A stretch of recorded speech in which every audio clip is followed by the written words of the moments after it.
So hopefully everybody was safe during that storm 90% of the country got. You know, I've said this before, I'm going to say it again. Snow is only appropriate from like December 13th to about January 10th.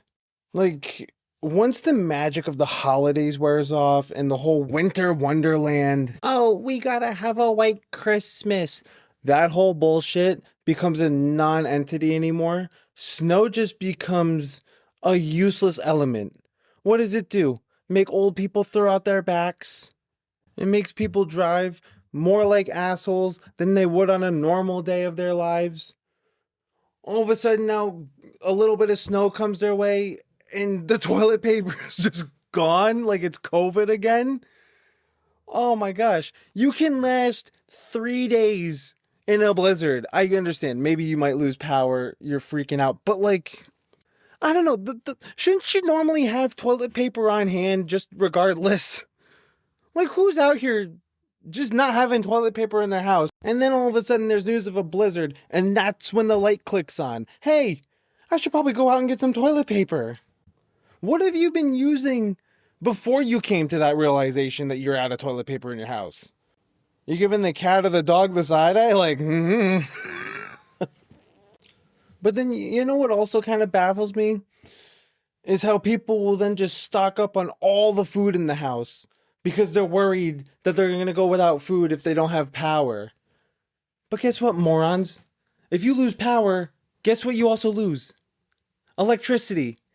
So unless you're going out there and buying pounds of ice and you've got 1,000 beach coolers lying around, why are you stocking up your fridge?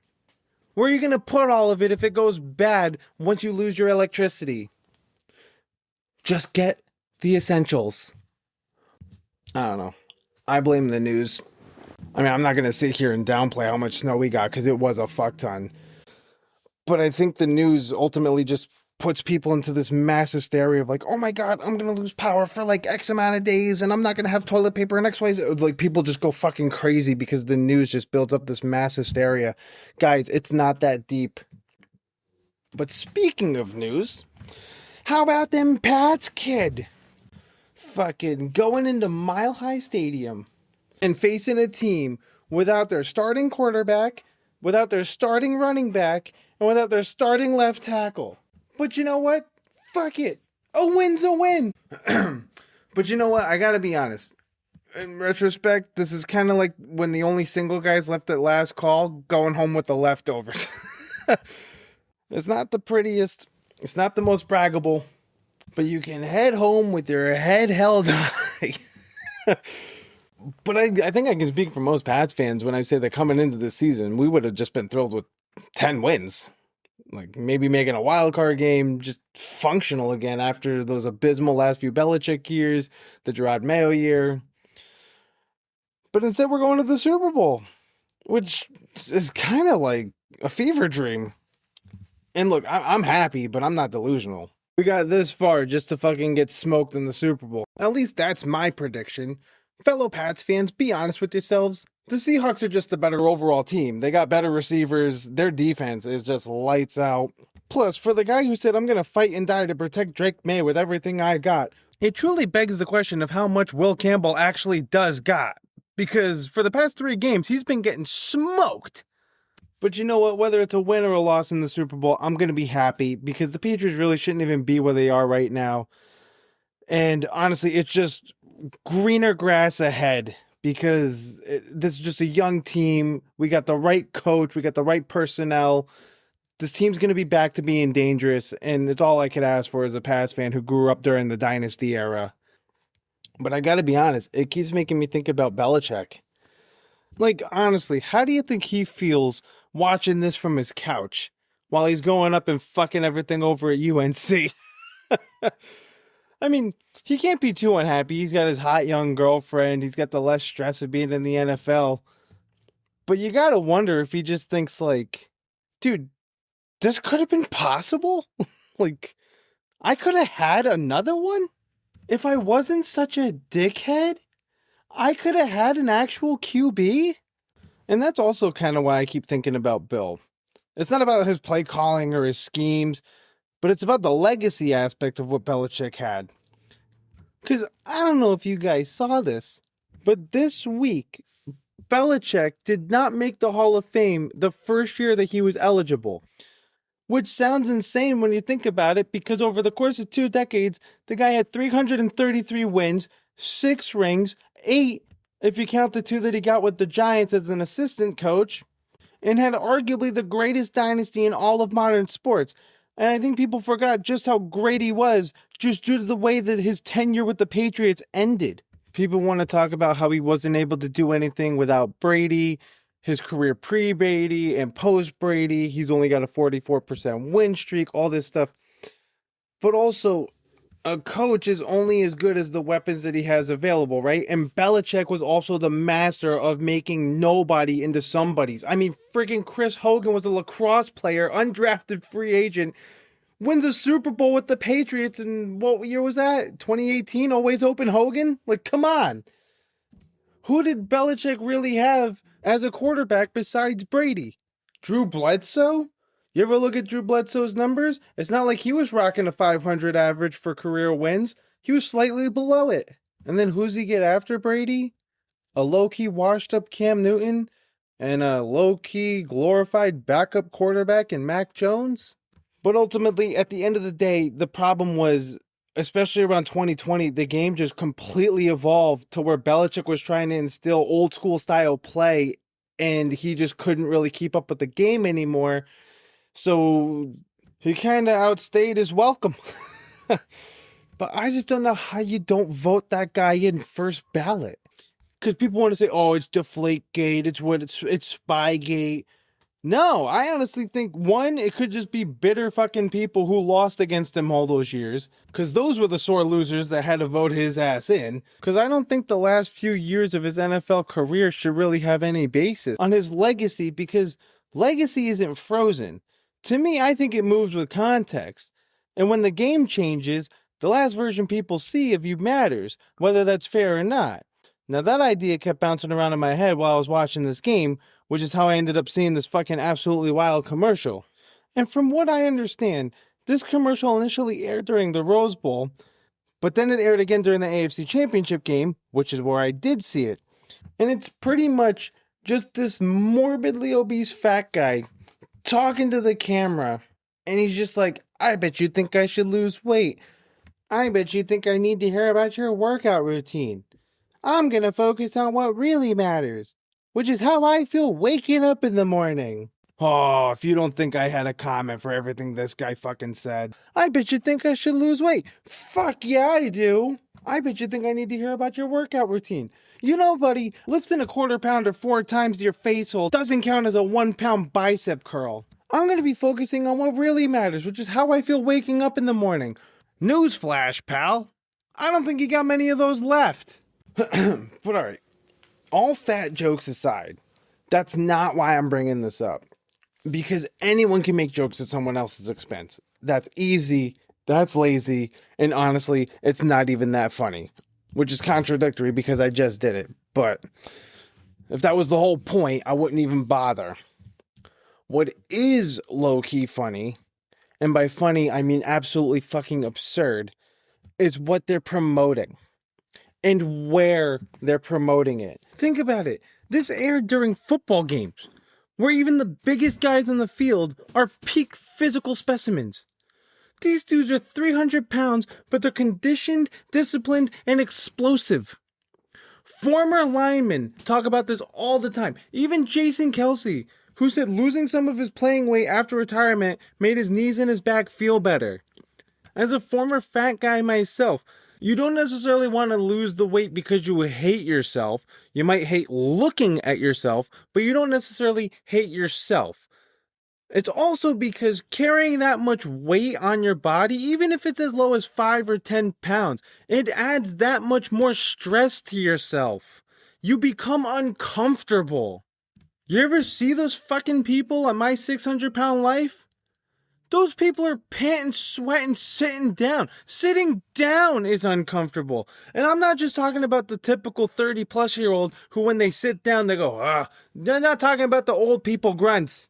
It's literally physically uncomfortable to sit down when you're that obese and you can't even fucking use your hand and reach around to wipe your own ass.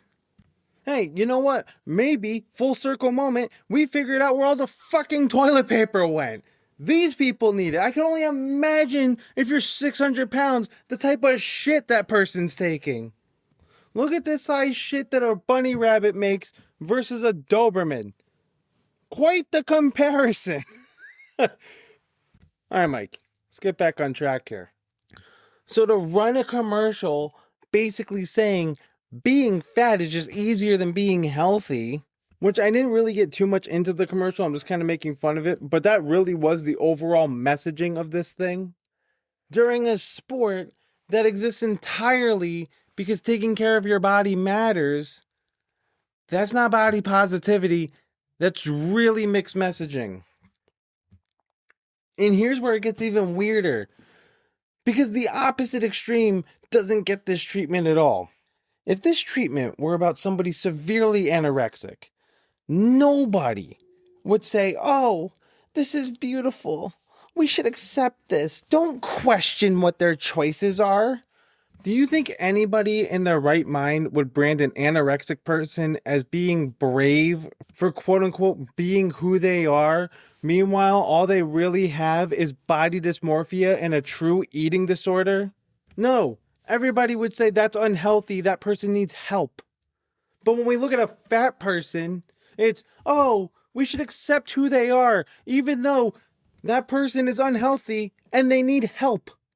So why does the compassion mean intervention in one direction, but affirmation or silence in the other? And we've already seen this play out. A few years ago, when Lizzo decided that she was going to start losing weight, people online went nuts. Like improving her health was some kind of a betrayal. That's when body positivity stops being about dignity and started being about never changing. And that's the huge difference. Because dignity and health are not opposites. And look, it's not attractive to see somebody running and it looks like a sound wave is coming at you. But the good news is at least it's a monster you can definitely outrun. But jokes aside, that's not even the real issue. The real issue is this idea that unhealthy outcomes are being framed as empowering. For what purpose? Who does this actually help?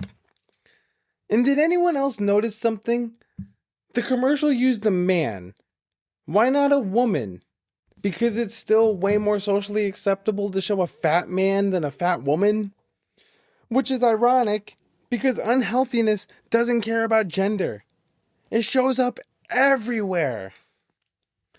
And again, if this were the opposite extreme, if this were somebody about severe anorexia, we wouldn't celebrate it, we wouldn't brand it, we wouldn't call it brave, we'd intervene.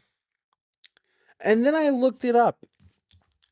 This commercial was run by a pharmaceutical company. And suddenly the whole thing makes sense. Because chronic unhealthiness is incredibly profitable. Blood pressure meds, heart medication, inhalers, diabetes treatments. There's a lot of money in managing symptoms. There's not nearly as much money in prevention. And before anyone twists this is not about hating people just because they're fat or hating people in general. Because when a corporation tells you never change, it's worth asking who benefits if you don't. Why do you think drugs like Ozempic exploded? It's because people are desperate for outcomes. Not because they're evil or weak, but because changing your life is hard. And shortcuts sell better than discipline. At some point, we have to be honest that outcomes matter. That doesn't mean shame. That doesn't mean cruelty. It means acknowledging that habits add up. If you eat the sleeve of cookies, fine. Just don't eat the whole fucking box and pretend it's empowering. This also isn't about attractiveness. It's not about morality, and it's not about honesty. Dignity means that you matter right now. It doesn't mean nothing should ever change. And you know what? I think the more I think about it, the more I'm realizing That this whole thing isn't actually about football or snow or even that stupid commercial, but it's about how people react when reality changes. Belichick didn't fall off because he forgot how to football. He fell off because the game changed and he kept trying to solve it the old way. The league moved, but he didn't move with it. And you see the same thing every time it snows. People emptying the shelves like it's the apocalypse, driving like absolute maniacs. Everyone either panics or pretends nothing's different instead of just adjusting. And that's why that commercial, I think, bothered me. Because it wasn't about dignity, it was about denial. It wasn't saying you matter, it was saying nothing needs to change. And that's the common thread. When reality makes people uncomfortable, we either adapt or we lie to ourselves. Belichick didn't adapt fast enough. People don't adapt to snow, they overreact or ignore it. And that commercial wasn't helping people adapt, it was telling them to stay exactly how they are. But the truth is, those two things aren't enemies. You matter right now. That doesn't mean you shouldn't change. Think about how much I've also adapted in the past year. Going from saying fuck corporate to going into bartending to then being like fuck bartending, going back into corporate. You could admit that your old way of thinking was wrong. And that's true in football, it's true in health, and honestly, it's just true in life. So anyways, that's all I got. Stay warm, be honest with yourself, and we'll talk next time.